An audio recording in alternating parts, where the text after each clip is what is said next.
can't bust heads like we used to, but we have our ways. Oh, you got it.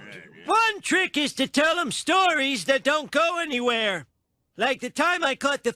Voices of unknown origin appearing on radio frequencies were first noticed in Scandinavia by the military in the 30s and were put down at the time to secret Nazi transmitters. But the voices spoke in unknown and mixed tongues, and after the war, no records of secret Nazi transmissions ever came to light. The voices didn't stop after the war, but their rapidity and their transient nature precluded study. That is, until the tape recorder came into common usage in the 50s. A group of radio hands in Chicago studied the strange transmissions, male and female voices speaking in polyglot mode and lyrical tones. But it was not until 1959 that a Russian-born Swedish citizen, radio and TV producer and filmmaker, Friedrich Jacobsen, noticed intrusions on tape and commenced his own systematic study. A disturbing fact soon emerged. The voices zeroed in onto the Swede, addressing him by name, revealing a knowledge of his thoughts and actions, and claiming to be the voices of deceased friends and acquaintances. The news spread rapidly, and soon experimenters and scientists all over the world were attempting to duplicate Jorgensen's work. The effect on parapsychologists was dramatic. Accustomed to investigating the blind forces of the poltergeist and endless and somewhat boring parlor and dice-guessing experiments, they were confronted at once with living voices, which answered back. Taken by surprise, the British parapsychologists, without conducting experiments, rejected the objectivity of the voices, explaining them as breakthrough from taxis, police messages, or simply mechanical noises in the tape recorder. But their European counterparts were more cautious, and possibly with greater technical resources, they soon found out that they were indeed confronted with voices of unknown origin. Listening to us, watching us, well, we've got passengers put their comments on there.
convey to you before you die an indication of survival after death?